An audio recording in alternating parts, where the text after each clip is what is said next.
morning and welcome to Shattering Myths, program devoted to the largest segment of society. To those of you who know that all of the world's religious, political, economic, and military institutions are corrupt, that they are counterproductive, that they take you away from God and create a dependency on that which is not reliable. I am Yahowah. Our number, if you'd like to join us anytime over the next 2 hours, toll-free, 877-300-7645. Excuse me. The news reads, Dateline London. The struggle among European leaders to develop a coherent response to the spiraling migrant crisis intensified on Thursday as fresh calls for a bloc-wide plan were met with recriminations about the continent being swamped by Muslims. Kirk, this is an extraordinarily revealing look at the world as it will soon be.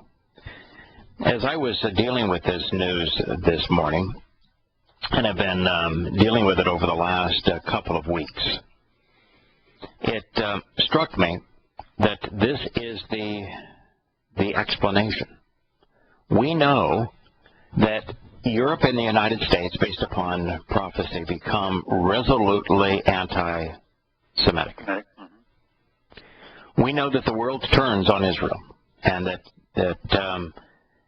nation after nation blockades Israel and starves it, forces it, isolates it, to the point that Jews have to return to Israel and that they have to give up Judea and Samaria, the West Bank, in addition to having given up Gaza. I wondered how that would be possible in a Europe that claims to be tolerant today, and a United States that at least its rhetoric is pro-Israel. How do we get there over the next 10 or 11 years? Period. Yeah, such a short period. Well, here it is. Well, there's the answer. I don't want to tread lightly here. This was the profound piece that was missing as to how countries in Europe and the United States turn so resiliently and radically anti-Israel and anti-Jew, so that they would, Kirk, I have said for a long time that the only solution to Islam is to quarantine it. If you don't quarantine it, it's like an outbreak of Ebola, and everything it touches will be destroyed. Europe is, with this migration crisis, has just opened the doors to its own funeral. So what is interesting is that the world's not going to quarantine Islam. It's bringing this most deadly and destructive of all human pathogens right into its home. But it is going to quarantine Israel. Yeah, it's the only option.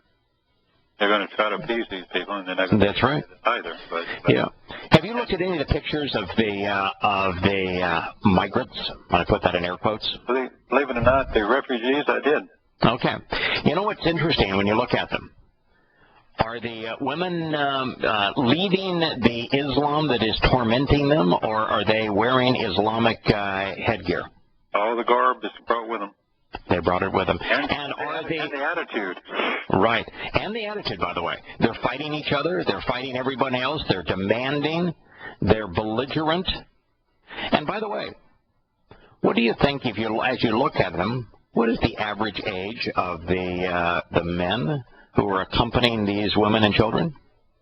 I doubt that many are over 35. They're mostly, everything I saw were mostly young people. Yeah, it looked to me like the average age was between 15 and 35, with the core being right around 20. What is the most common denominator from an age point of view? What's the average or median age of an Islamic jihadist? Well, they have to be in their 20s, don't they? Yeah, 15 to... May not even be that high. 15 to 35, man. Average age probably right around 20 to 25. Wow. I read a bunch of articles this morning where it said, oh, you don't have to worry about importing the, Islamic extremists. They wouldn't use Islamic extremists. You don't have to worry about bringing in the terrorists, and they wouldn't use the Islamic State, ISIS. Because these people are fleeing that. This is what they're rejecting. This is what they're fleeing. Their ideology is the opposite of ISIS. Bullcrap. No, they're just fighting over whose territory, who's going to control the territory. That is correct. They were happy to be fundamentalist Muslims before the Islamic State whooped them. And the fight here is that Sunnis in Syria are getting clobbered by the Sunnis. So the Shias are the ones who are leaving, but it's the Shias that were the most belligerent in Iran and in Iraq. Mm-hmm. So, they're not leaving Islam. They're bringing that pathogen right into Europe. And by the way, all the rhetoric is, the United States is not doing its part because back in 2013, the United States only brought in 39 Syrian refugees. That's a lie. Let me tell you why. If you study a little bit, in which Terry and I have been doing a little bit last week, we have a refugee, quote unquote, policy. Mm-hmm. In this area alone, there's 2,400 Muslims that were brought in under the guise of refugee. They don't come as immigrants. They don't come as illegal immigrants. They come under the heading of refugee. Right, with American citizenship immediately. And by the way, they're using 2013 before there was the refugee problem in Syria. By the way, the numbers are about 8 million. That's how many. That's how big the number of refugees as a result of Syria and Iraq and Lebanon and Jordan and the like is 8 million. So this is a big problem. As somebody that lives in Minneapolis, where we have the second largest population of Somalians outside of Somalia, I can tell you that is not they are not telling the truth there. Yeah, let me tell you something. With the United States, there's two things. One is that the numbers from 2013, and the Department of Homeland Insecurity is not revealing the numbers for 2014 or 2015, and 2015 will be in the tens of thousands, but from Syria alone. But the United States has brought in hundreds of thousands of Somalis. I mean, you can't find an Islamic country more terrorized by fundamental Islam than Somalia. Hundreds of thousands. And we brought in hundreds of thousands between, Somalia and Libya and Yemen and the Sudan, and it just goes on and on. We are doing the same thing. It's just that they're not all Syrians, and we're of course absolutely petrified of the Syrians because we're opposed to both sides. We're opposed to the Shia and the Assad regime, and we're opposed to the Sunni and the Islamic State. We're the enemy of both sides. So we're just petrified of what to do there. So here we are. We wanted the explanation as to how the world could change so radically that rather than quarantining the most deadly and destructive pathogen that has ever infected humankind, Islam, Europe and the United States are bringing Muslims by the hundreds of thousands, and it'll soon be millions, and to affect their countries. And at the same time, these Muslims, because they are fundamentalists, these are young, practicing Muslims. And Islam is a criminal enterprise. It is a declaration of war on all humankind. It is a terrorist manifesto. Those are not my opinions. They are absolute, irrefutable facts. The only way that anyone can deny them is to be wholly and completely ignorant. It's the opposite of what most people would say. You're an ignorant redneck if you're hateful of a religion that's not your own. Well, I don't have any religion that's my own. But the fact of the matter is the opposite in this case. Everything about Islam is rotten to the core. Muhammad was a terrorist. He was a pedophile. He was a rapist. He was a slave trader. It's not that you have to take the worst of Islam out of context to misrepresent the religion. It's that there's almost nothing left of the religion once you deal with the verses that are immoral and violent and destructive. Yes, it's their Quran. I mean, they wrote it. I mean, they wrote it together, put it all together. We didn't make it up.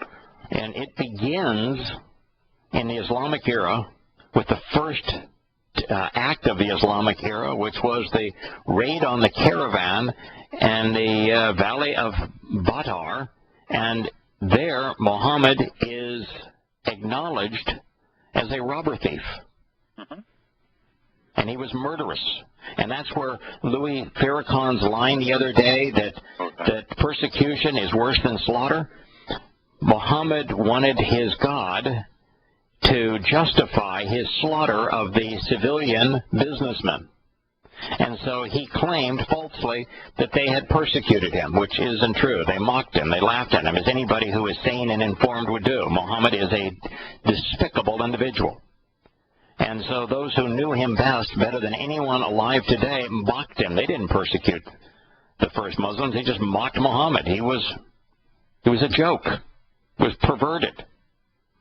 And so they mocked him, and so he said, oh, well, mocking, persecution in his case, from his warped view, is worse than slaughter. So it was, what they did to me by mocking me was far worse than me butchering them, committing an act of mass murder and robbery, torture.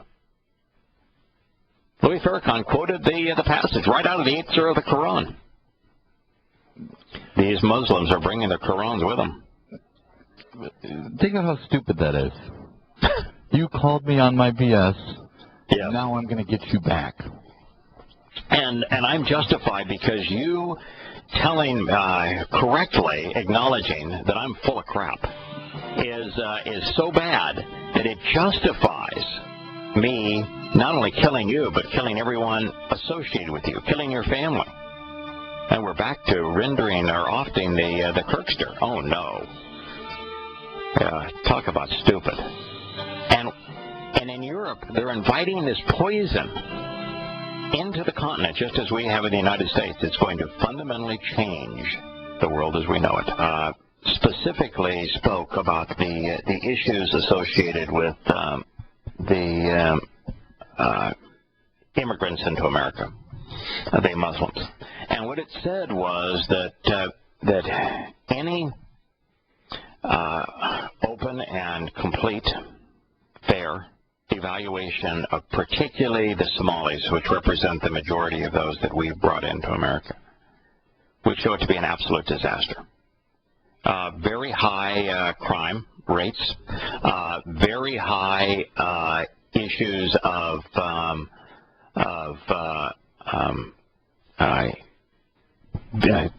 having young men leave the community and engage in Islamic terrorism. And so their view was that we have a gargantuan problem, and that if we don't very quickly recognize that and halt it, we're not only have issues there, but the majority that have come in are dependents. Mm-hmm. Welfare and mayhem making. They're not integrating in society. They're not working. And now look what you've got here from a position of more, because you've got 8 million of them. Mm-hmm. 8 million of them. You know what that's going to do to Europe and the United States? And by the way, 8 million isn't the end of it. Oh, no, that's assuming it's stopped now. Yeah, and no one has a baby. Right. And I read a bunch of articles that said, oh, by the way, this is all the West's fault for doing this because the West didn't actively seek a diplomatic solution to the Syrian crisis. Bull. Everybody that could tried to find a diplomatic solution to Assad. There was none. Well, Obama did. He wanted to blow him away. Thanks good to Russian And I want to tell you, this doesn't have anything to do with Assad. No. They're not leaving because of Assad. They don't care. Assad's nobody now. He's in a little bitty city-state. Oh, yeah, he's in a city-state.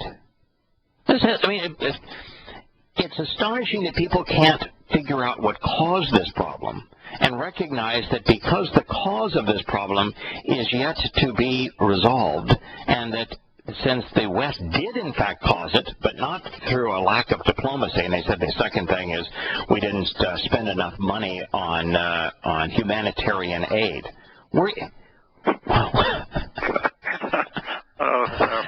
So they're calling it a diplomatic and political problem, not a religious problem, when the problem is completely and totally religious. And why isn't it that these Muslims aren't fleeing to Saudi Arabia? Is there a shortage of funds in Saudi Arabia? Is there a shortage of land? Is Saudi Arabia further away than Germany from Syria and Iraq? Why not Turkey? Would they have a common religion? Actually, the problem. Guess what? A huge percentage of the Muslims that are fleeing are Shia. Yeah. Why not go back to Iraq? I mean, Iran, right. Or Iran's not going to take them in. And so, but they're Shias, and Saudi Arabia, that's the last thing Saudi Arabia wants, is Shia Muslims. And so with all of the oil money and all of the means to deal with them, the Saudis are doing squat. The Kuwaitis are doing squat. And said they're going to Europe. Europe ought to say, hey, man, it ain't our problem. So we're not going to take you in. Go to Saudi Arabia. Go to Kuwait. Go to Iraq. Go to Iran if you want to get out of Syria. But don't come here. And by the way, what's going to happen? What is going to be the response to the other 8 million, soon to be 16 million, and then 24 million Muslims in the Middle East who are experiencing all of the deplorable conditions that are foisted upon Muslims worldwide? When Europe opens up its doors, establishes quotas, and lets in hundreds of thousands of Muslims, and they all go on the dole, all go on welfare systems in Germany and Austria and Hungary and England and Germany, and Italy, and that all of these countries take in hundreds of thousands of them on quota, put them on the dole. What's going to happen to the Muslims that are still there? What are they going to do? Do you think they're going to say, why don't we stay here because life is really despicable and there's no hope? Maybe we'll go and partake. They open the door. Free money. Right. They open the door. Let's go take it. We've started a flow that can never be stopped. And you know what's going to happen next? They're talking about this from a rational point of view, saying the problem is Islam. It's going to be as impossible as talking about homosexuality. Most everyone who is given the opportunity to listen to a segment of this program or is going to cite this program is going to walk away condemning me for having come to the conclusion that the only way to successfully deal with Islam is to quarantine it, to isolate it. Wow. Yeah. And explain what I think has to happen. I think that we have to stop intervening in Islamic countries. I think most Americans would agree with that, and most Europeans, that we ought to stop invading and occupying and intervening in Islamic countries. Everything we're doing, we're making a bad situation worse. That's obvious. Although it's not obvious at the governmental level, the leadership level, it's obvious at the grassroots level. I would think the majority of people know this has been stupid. We ought not have invaded Iraq or Afghanistan. We ought not have bombed Libya. We should not have engaged in Somalia. That if they want to go kill themselves, they're crazy. Let them kill themselves. The second is, I think most Americans would realize it's probably a really bad idea to continue to be the arms merchant of the world and to sell weapons to both sides and to enable these maniacs to kill one another and to perpetrate such hellish conditions on one another that you create these kinds of of refugee problems. Now, when you go the next step and to say you ought not do business with them, you ought not enrich them so that they can export Islam and Islamic terrorism, I think most people would then say, nah, I'm not going to go that far. But if you're doing business with them, if you're enriching them, then you're enabling them. And if you enable them, then they're going to do what resulted with OPEC. OPEC enabled Islamic terrorism. It's the fuel of Islamic terrorism. Prior to OPEC, Islamic terrorism only existed in Islamic countries. After OPEC, they had the wherewithal to export their terror to the rest of the world. The next is that Americans are of this notion that you ought to that religion is a good thing, and you ought to allow people to be religious, and that to be opposed to a religion is hateful and inappropriate. But the fact of the matter is that it is criminal to do what Louis Farrakhan, a minister in Islam, did. To preach from the Quran, which says that slaughter is better than persecution, and that jihad is mandated, retribution is mandated on the Muslim. The jihad is mandated on the Muslim. And jihad is killing, fighting in Allah's cause, wiping out all who do not surrender to Islam. Those things are illegal. And so if you're going to say that, well, you can't deal with it because it's a religion and it has constitutional protections, are you going to go so far as to say that if a religion is criminal, if it calls for murder and rape and kidnapping and enslavement and destruction, are you going to still say, oh, yeah, absolutely, because it's all done under the name of a religion, we ought to accept it? But think a second. If that was true, then I could become an Aztec again. Right. And I can slaughter children and cut open their hearts on an altar for my God. Right. And that's legal then. Well, why not? There was never that kind of understanding about freedom of religion. Being able to do things there's a line drawn where you cannot go there. In Islam and Mormonism, both of them acknowledge polygamy, having more than one wife. Now, I don't know why anybody would want more than one wife, but evidently some people do. Nothing to be gained. No, I tell you, one wife is great. Two wives are not so great. Okay, so great. Yeah, one wife is great. I don't know why anybody would want multiple wives, but they do. But do we allow Mormons to have multiple wives in the United States legally, or do they have to? No, they have to. They're only doing so as a crime. They're committing a crime. Same thing was true with Islam. We don't allow it. So why do we allow?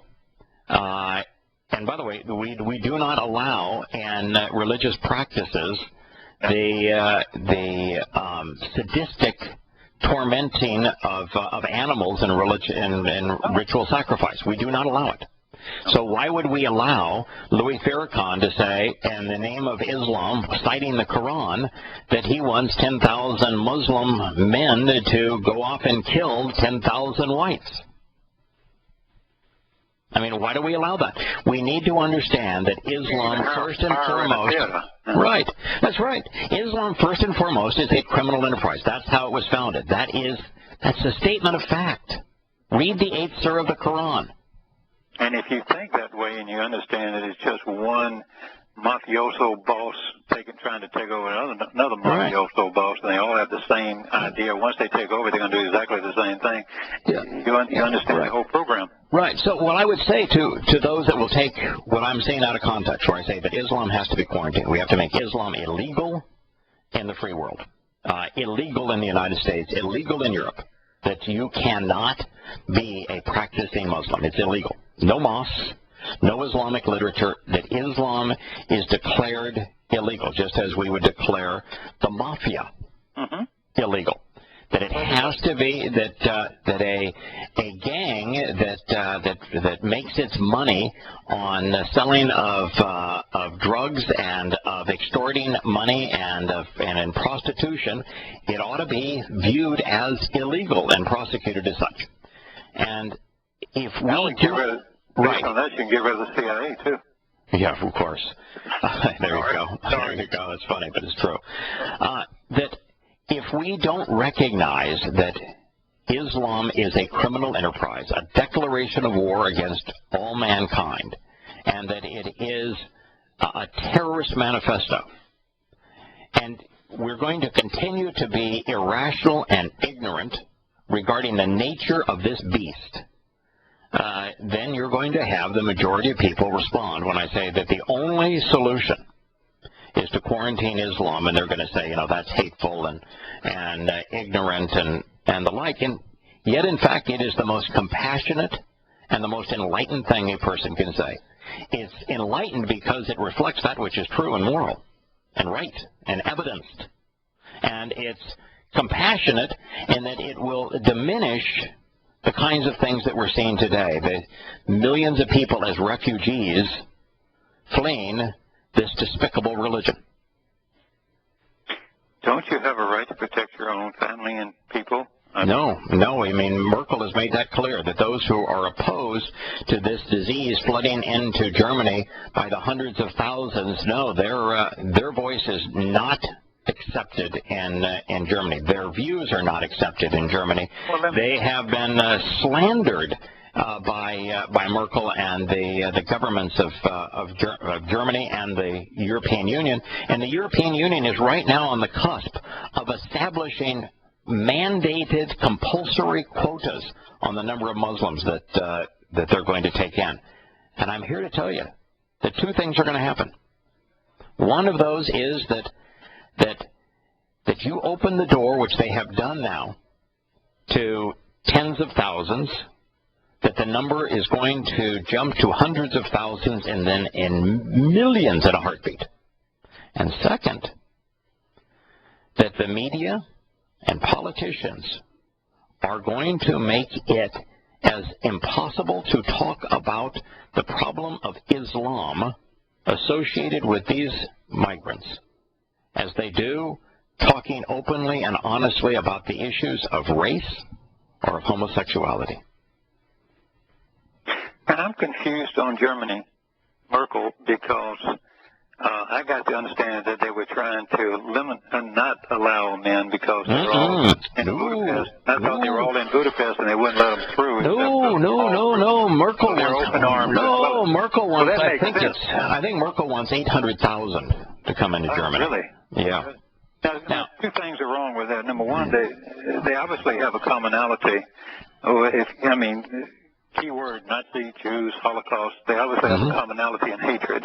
And I say, well, that's another generation. No, it's not. No, it's not. Those things don't go away. Oh, no, anti-Semitism and the neo-Nazi movements in these countries are extremely raw and growing. And no, the whole country is, the whole continent is turning anti-Semitic. The numbers right now in Greece and the Ukraine, two places, that are morally bankrupt and financially bankrupt, is in the 85 to 90% or overtly anti-Semitic.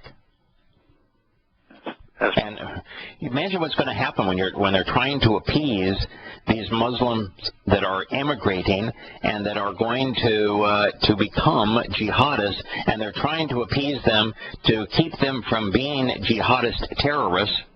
How much they will blame Israel for inciting them and appease them. But the German people are such hardworking people, and they're a wealthy nation. It's going to bankrupt them. But no, there's a problem with Germany. You know what the problem is with Germany? I mentioned this in the show, but it was just in passing. Yeah. Germany has the same problem right now that Japan has. Oh, no people. No people. Birth rates among Germans, and the birth rates, you have to have, I think just to maintain, you have to have 2.5. And their numbers are in the range of about 1.1 and 1.5 are their numbers, which means that their population of ethnic Germans and Japanese is declining. Now, the Japanese are so xenophobic, they don't want anybody in, even if it means manning the wheels of progress. But the Germans, the Germans, they love laborers. The Germans, they just love cheap labor. Cheap labor. That's why the concentration camps was, a great German invention.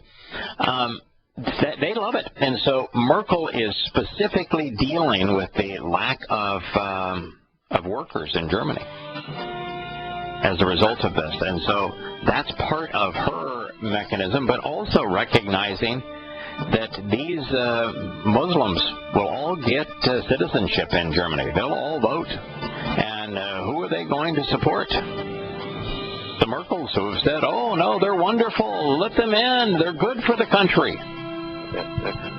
Yeah. Just watch the videos of them.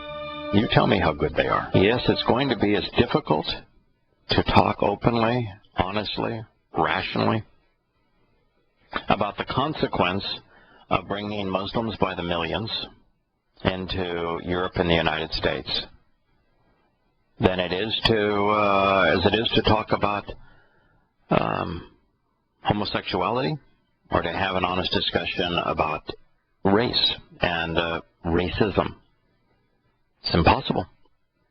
You're just not allowed to do so in the mainstream media. And that's what Merkel is trying to impose in Europe now. And it'll be the same thing relative to Islam. Let me say something about that. I grew up in, I'm from Selma, Alabama. And I grew up, my father was not a racist, but he was the football, basketball star, but he could beat up everybody in town. And I don't say that lightly. He was tough. So him not being that, I didn't have a problem not being a racist. So, but because I lived there and I also know a lot about it, when it's so pervasive that someone's against somebody, right, you better keep your head down a little bit because it's tough. You can say what you want if you got somebody, if you're tough as him. When you're as wimpy as me, you're going to get a lot of shit. So, you have to be, believe me, when they get that way, they'll shut everybody down. You will not be able to talk about Muslims unless you're extremely brave. It's no different there than it was anything else. It becomes light threatening. Now, we have Yahowah, so and it doesn't, keep it in context. Right, size, physical size doesn't matter. No. The size of one's backbone matters. Yeah. Their character matters. Now, the fact is that we recognize that the next 15 years on this planet are going to be absolutely hellish. And we know that for absolute fact. Yeah. But there is a way out so that it doesn't matter. And for us, it does not matter. We're not going to be here. We'll be here until sometime probably till Teruah in September of 2026, in all likelihood. But after that time, when things really get bad, we're not going to be here. And for all of those who are listening who don't want to be here, who don't want to be part of it, who would like a solution, you're looking for the bright light for hope. It's found in the covenant. It's found in the Torah. Go there and you will find the path home. But for the rest, what we're seeing in this influx of Muslims into Europe and the United States, and this war that we have initiated and are equipping between Sunni and Shia Muslims, is the direct path to World War III. There is no end for the infighting between Shia and Sunni Muslims. It has nothing to do with Assad. It has all to do with the 1,400-year rivalry between Sunni and Shia Islam, and it's not going to go away. The Islamic State is not going to go away. Islam is not going to go away. And so they're going to expand, and the refugee problem is going to become greater, and the politics of those countries is going to fundamentally change so that the whole world is resolutely anti-Semitic, anti-Israel. And they're going to That will be the final thing, because they have to figure out what would cause Israel to finally capitulate and make itself as vulnerable as as Neville Chamberlain made Europe when he gave Adolf Hitler the high ground of Czechoslovakia. What would cause Israel to sign its own death warrant? Surrounded. And it has to be that the entire world, the United States and Europe, collectively, not only turn on it, but actually quarantine Israel. Stop doing business with them. Stop engaging in Israel and making being a Israeli a crime. The world is going to do exactly what needs to be done to Islam, to Israel. And this is what we're witnessing today. This is the means to that result. And Israel will sacrifice Judea and Samaria, the West Bank. And you may be listening and say, so what? What do I care? The reason you ought to care Don't care. is because that's the start of World War III. And through the course of World War III, do you know what percentage of the world's 7 billion population dies? Ultimately, half. Yeah, half. You ought to care. And you know what it says to the rest of the world? Live in absolute horror. You're bringing it on yourself.